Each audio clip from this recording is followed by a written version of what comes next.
औरत का ऐसा कौन सा रूप है जिसे सब देखते हैं लेकिन उसका पति कभी नहीं देखता। ज्ञानवर्धक कहानी। जय श्री कृष्णा मित्रों, स्वागत है आप सभी दर्शक बंधुओं का पुनः हमारे YouTube चैनल दर्पण ज्ञान गंगा में।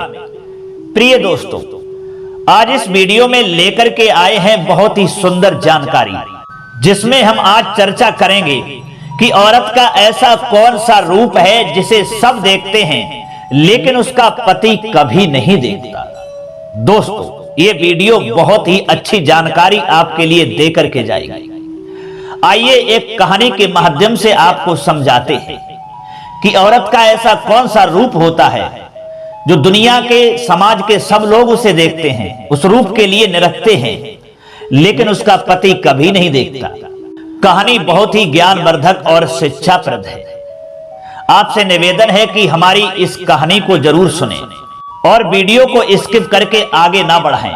अगर आपको इसके बारे में पूरी जानकारी हासिल करनी है कि वह स्त्री का कौन सा रूप है जिसे उसका पति कभी नहीं देखता, तो हमारी कहानी के लिए शुरू से अंत तक आपको सुनना पड़ेगा। तभी आपको इसके बारे में पता चल पाएगा, अर्थात पूर्ण जानकारी मिल पाएगी। इसलिए कहानी को अधूरा छोड़ करके न जाएं, क्योंकि अधूरी कहानी आपने सुनी या अधूरा ज्ञान या अधूरी जानकारी प्राप्त की तो आगे जीवन में वो किस काम की, उससे क्या लाभ है? कोई लाभ होने वाला नहीं है। तो इसलिए निवेदन है कि आप कहानी को पूरा ही सुने। और यदि आप हमारे चैनल पर नए दर्शक बंधु बनकर के आए हैं, आपने अभी तक हमारा चैनल सब्सक्राइब नहीं किया है, तो मित्रों आपसे अनुरोध है और निवेदन है कि आप हमारे चैनल को सब्सक्राइब जरूर कर लें। घंटी वाला बटन भी अवश्य दबा दें, क्योंकि आपका एक सब्सक्राइब हमारे लिए मित्रों बहुत महत्वपूर्ण है। आइए दर्शक भाइयों, अब अधिक विलंब न करते हुए अब सीधे इस कहानी की ओर बढ़ते हैं और कहानी के ही माध्यम से जानते हैं स्त्री का वो रूप जिसे सब देखते हैं लेकिन पति कभी नहीं देखता। प्रिय दोस्तों, एक समय की बात है, किसी गांव में दो दंपति रहा करते थे, यानी दो पति पत्नी रहा करते थे। उनकी शादी के लिए ज्यादा दिन व्यतीत नहीं हुए थे, थोड़े दिन ही थोड़ा समय व्यतीत हुआ था। एक छोटा सा बच्चा भी हुआ था जो लड़का था। उनकी जिंदगी बहुत ही अच्छे तरीका से कट रही थी, यानी वो अपनी लाइफ में बहुत ही प्रसन्न थे, खुश थे। पति उसका काम करने के लिए जाता, नौकरी करने के लिए जाता, पैसे कमा करके लाता। उन्हीं पैसों से उनका अच्छा गुजर बसर चल रहा था, यानी अपने जीवन में दोनों वह पति पत्नी बड़े खुश थे। बच्चे के साथ में बच्चे से खेलते, उसका लालन पोषण करते थे। इसी तरीका से उनका जीवन आनंदमयी गुजर रहा था। एक दिन की बात है कि दोनों पति पत्नी अपने आंगन में लेटे हुए थे। उनके आंगन में एक नीम का वृक्ष था। उस वृक्ष पर एक चिड़िया अपने पति चिड़ा के साथ में बैठी हुई थी। जिस पर घोंसला था उसी पर दोनों बैठे हुए थे। पत्नी जो नीचे अपने पति के साथ में लेटी हुई थी, उसकी नजर उस घोंसला पर उस चिड़िया की ओर पहुंच जाती है। क्या देखती है कि चिड़िया अपने पति चिड़ा से बहुत अच्छी अच्छी मीठी बातें कर रही है। दोस्तों, वह स्त्री उनकी भाषा को समझ नहीं पा रही थी, लेकिन अनुभव कर रही थी, महसूस कर रही थी। वो विचार कर रही थी और चिंतन कर रही थी कि ये चिड़िया अपने पति चिड़ा से कितना प्रेम करती है। लगता है इन दोनों की प्यार मोहब्बत की बातें चल रही है। दोस्तों, ये देख करके वह स्त्री बड़ा प्रसन्न हो रही थी और गौर से उन चिड़िया और चिड़ा की वार्तालाप को देख रही थी, सुन रही थी, समझ नहीं पा रही थी, महसूस कर रही थी। इधर दोस्तों, थोड़ी देर के बाद में क्या होता है कि चिड़ा की तबीयत खराब होती है और चिड़ा मृत्यु को प्राप्त हो जाता है। वो चिड़ा खत्म हो जाता है और चिड़िया जब अपने पति चिड़ा को देखती है तो बुरे तरीका से उस पर विलाप करने लगती है, रोने लगती है। ये नीचे पति के साथ लेटे लेटे वह स्त्री देख रही थी और जब उसने देखा कि चिड़ा खत्म हो गया है तो और ज्यादा ही गौर से देखने लगी। इधर दोस्तों क्या होता है, थोड़ी देर के बाद में और भी पक्षी चिड़िया आ जाती हैं, उस चिड़िया के लिए समझाती हैं और फिर चिड़ा को लेकर के अंतिम संस्कार करने के लिए वहां चिड़िया के साथ सारे पक्षी उड़ जाते हैं। ये देख करके दोस्तों वह स्त्री अपने पति के साथ जो लेटी हुई थी वह घबरा गई, उसके घबराहट शुरू हो गई और वह अपने पति के शरीर से चिपक गई। पति के लिए हृदय से लगा लिया और कहने लगी कि हे स्वामी, जरा आप बताइए कि आप हमें कितना चाहते हैं, कितना प्रेम करते हैं। तो वह पति कहने लगा, हे भद्री, मैं आपके लिए बहुत प्रेम करता हूं, सबसे ज्यादा प्रेम करता हूं। इस दुनिया में भला हमारा और कौन है? एक आप तो ही हैं जिसके लिए मैं अधिक प्रेम करता हूं और आपके लिए ही तो जीता हूं। केवल आप हैं और ये हमारा छोटा सा लड़का है। इन्हीं के लिए तो हमारी ये जिंदगी है।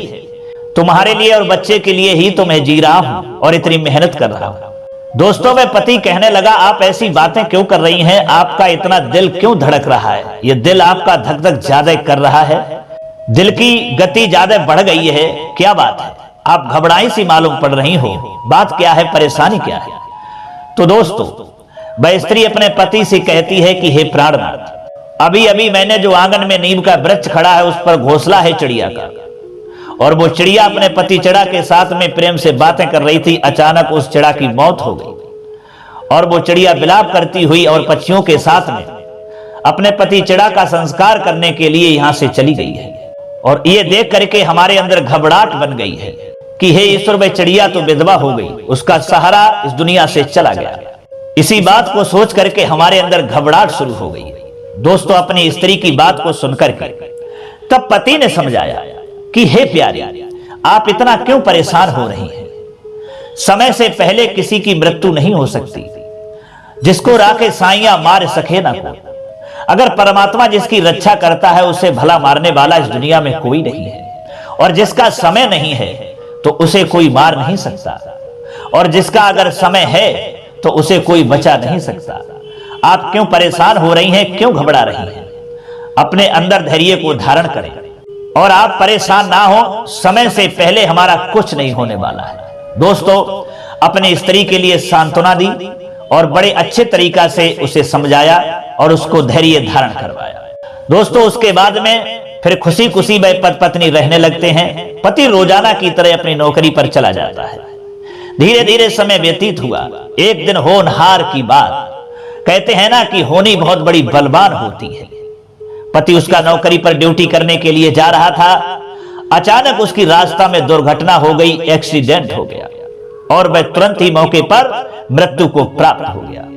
दोस्तों, जब उसकी पत्नी के लिए सूचना मिली है कि उसका पति का एक्सीडेंट हो चुका है और वह मृत्यु को प्राप्त हो गया है, तो दोस्तों उसकी पत्नी के होश खराब हो गए। बुरी तरीका से चिल्लाती हुई अपने पति के पास में पहुंची है, जहां पति का शव पड़ा हुआ था।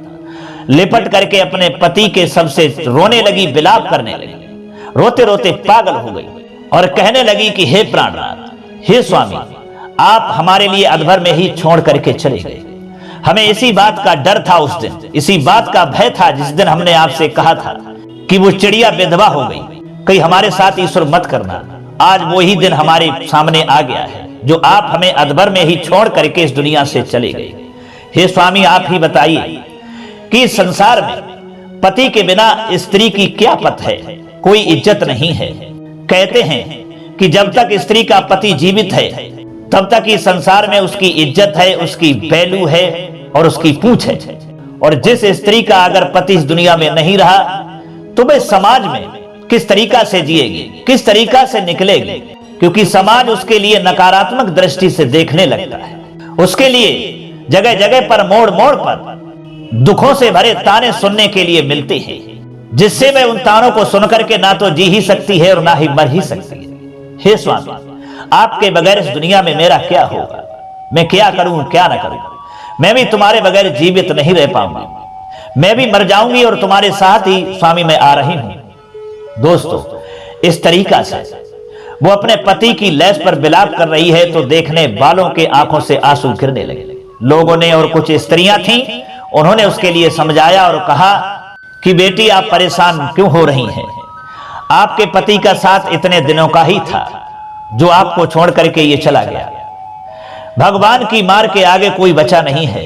अगर जिसका समय आ गया है तो उसे कोई बचा नहीं पाया है। उसे तो इस संसार से जाना ही है और ये संसार में मृत्यु निश्चित है। यहाँ कोई रहना नहीं है। समय के अनुसार सब चले जाएंगे। जिसका समय जितने वक्त आएगा वो किसी ना किसी बहाने से यहाँ से चला जाएगा। अरे, इसकी मृत्यु का बहाना इसका एक्सीडेंट था, इसलिए वो चला गया। अब आप अपने को संभालिए, सब्र करिए। और आपके लिए आपका पति ये बच्चा छोड़ करके गया है, जो आपका छोटा सा लड़का है। इसको पालिए, इसको संभालिए, इसकी परवरिश कीजिए, इसको पढ़ाइए लिखाइए, और रोने से कुछ नहीं होने वाला है बेटी। अब इसका अंतिम संस्कार करिए। दोस्तों, फिर वह अपने पति का अंतिम संस्कार करती है, रोती हुई चिल्लाती हुई अपने घर चली आती है। दोस्तों, कहते हैं कि अब तो उसके जीवन में अंधेरा ही अंधेरा हो गया था। फिर भी अपने दिल पर उसने पत्थर रखने के बाद में, सब्र करने के बाद में हिम्मत नहीं हारी। उसने सोचा कि हे स्वामी, यदि आप हमारे लिए अपना बच्चा सौंप करके ना गए होते तो मैं भी जीवित नहीं रहती, तुम्हारे साथ ही चली जाती। लेकिन क्या करें, मजबूरी है कि आप इस छोटे से बच्चे को हमारे लिए छोड़ करके गए।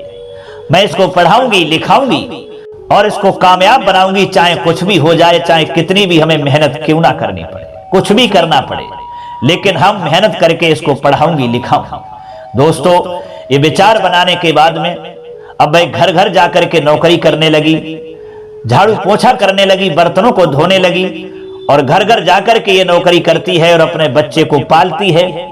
और स्कूल में उसने एडमिशन करवा दिया, दाखिला करवा दिया और पढ़ाती है। धीरे धीरे समय व्यतीत होता हुआ चला गया। वह स्त्री समाज के अनेक प्रकार के तानों को सुनती चली गई, दुखों को सहती चली गई। उसने समाज की ओर नहीं देखा और अपने बच्चे को मेहनत करके पढ़ाती चली गई। बच्चा एक दिन धीरे धीरे नौजवान हो गया, और नौजवान जब हुआ तो उसके लिए ईश्वर की कृपा से अच्छी नौकरी भी मिल गई। और दोस्तों, उसके लिए जब अच्छी नौकरी मिल जाती है, फिर वह अपने बच्चे का विवाह करती है। सोचती है कि हमारी घर में बहू आ जाएगी तो थोड़ा हमें सुख मिलेगा। लेकिन दोस्तों, सुख कहां है? अरे, जो सुख पति से स्त्री के लिए मिलता है वो और किसी से नहीं मिलता, वो बच्चों से नहीं मिलता। कोई जरूरी नहीं है कि बच्चे सुख दें या ना दें, ये कोई जरूरी नहीं है। इसलिए जो सुख, जो आनंद पति से प्राप्त होता है वह और किसी से नहीं होता। फिर भी उसने ये विचार सोचने के बाद में कोई परवाह नहीं की और अपने बेटे का विवाह किया, और सोचती है कि बहू आएगी तो थोड़ा बहुत तो सुख देगी। लेकिन दोस्तों, जब बहू आती है तो बहू जो थी वो अपने मिजाज की थी।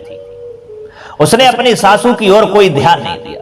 कुछ दिन तक तो सेवा की, उसके बाद में उसने सेवा को छोड़ दिया और अपनी सासू की सेवा पर कोई ध्यान नहीं दिया। इधर जो उसका पति था, जो उस विधवा स्त्री का बेटा था, उसने एक दिन अपनी मां से कहा कि मां, मैं थोड़ा बाहर शहर के लिए जा रहा हूं, मेरा ट्रांसफर बहुत दूर एक शहर में हो गया है, मैं वहां नौकरी करने के लिए जा रहा हूं।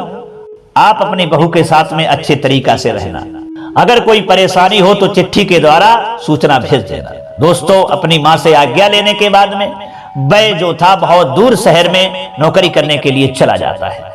इधर दोस्तों, जब उसका बेटा चला गया तो उसकी बहू जो थी वो बिल्कुल आजाद हो चुकी थी। उस बहू के लिए कोई कहने सुनने वाला नहीं था। अब वो बहू जो थी मनमानी करने लगी। मन आया तो मार्केट में घूमने के लिए चली जाती है, घंटों घूमती रहती है, फिर आती है। अगर उसकी सासू समझाती है तो वह सासू पर दौड़ पड़ती है, उसको गालियां देने लगती है। दोस्तों, अपनी बहू का ये बर्ताव देख करके वह सासू जो थी मां डर गई।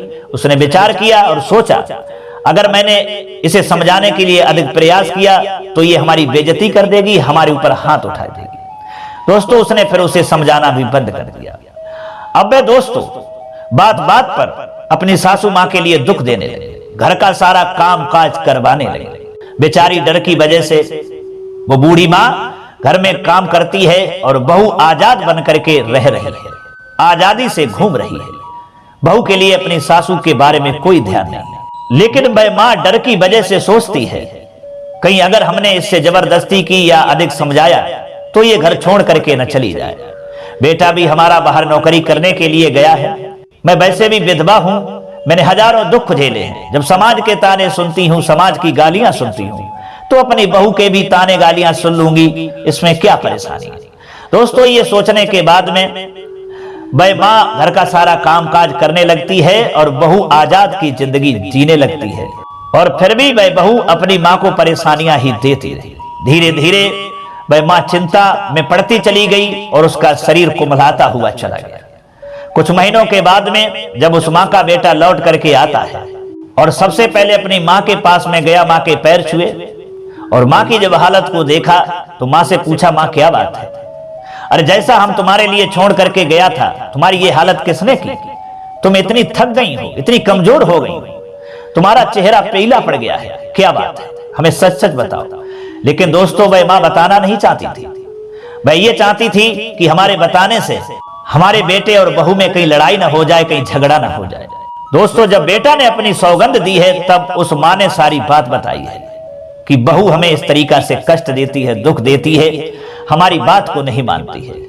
मनाया तो घूमने के लिए चली जाती है, पूरे दिन कहां जाती है, कहां रहती है, हमें इसका कोई पता नहीं चलता, और शाम को लौट करके आती है। सारा काम काज मैं करती हूं, इस बहू के लिए कोई मतलब नहीं। दोस्तों अपनी मां के ये शब्द सुनने के बाद में उस बेटे के लिए बहुत क्रोध आया।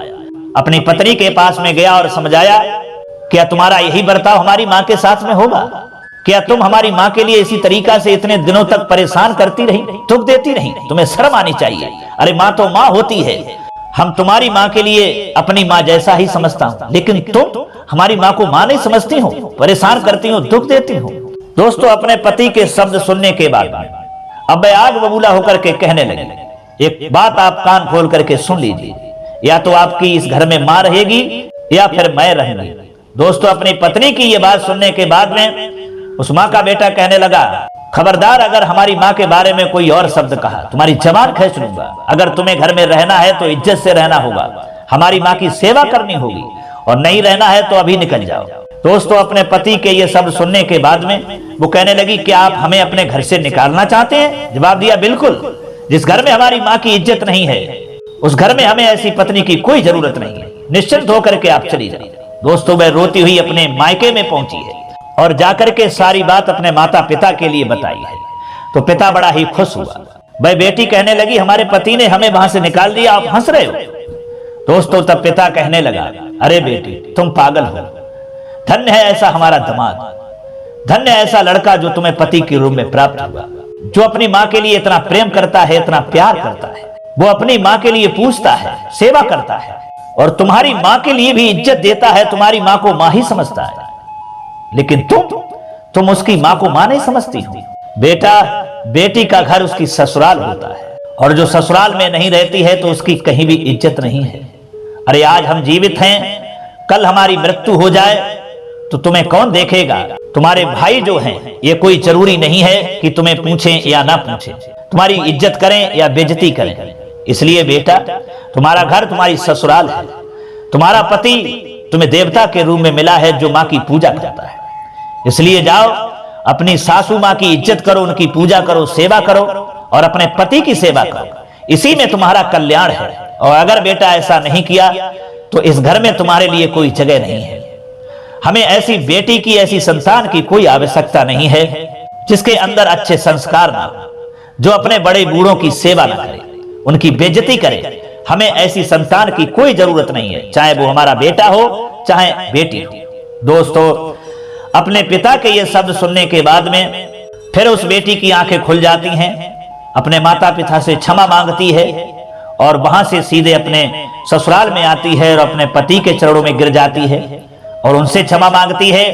फिर अपनी सासू मां के चरणों में गिर जाती है और पैर छूती है और उनसे क्षमा मांगती है कि मां हमें क्षमा करना, आज हमारी आंखें खुल गई हैं, जो हमारे अंदर अज्ञान था वो मिट गया है और ज्ञान हमारे अंदर प्रज्वलित हो गया है।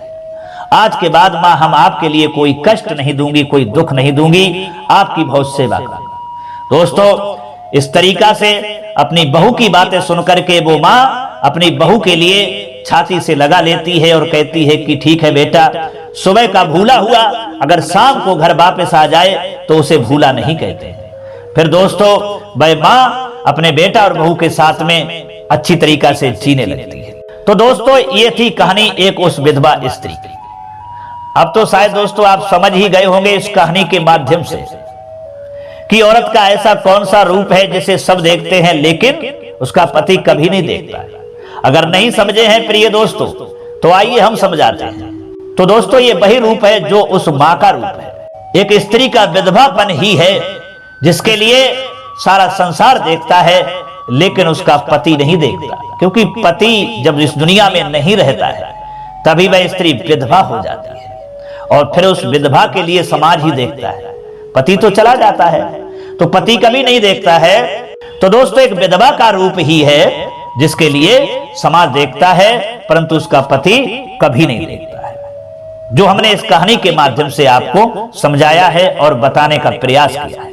तो मित्रों, यदि कहानी आपके लिए अच्छी लगी है, पसंद आई है, तो कमेंट बॉक्स में हमारे लिए जरूर बताना। हो सके तो अपने मित्रों के लिए भी शेयर कर देना। अब क्षमा चाहते हैं प्रिय दोस्तों, पुनः मुलाकात होगी अगली वीडियो में किसी और नई चर्चा में। तब तक के लिए सब्सक्राइबर बंधुओं एवं दर्शक भाइयों के लिए राधे कृष्णा, ओम नमः शिवाय।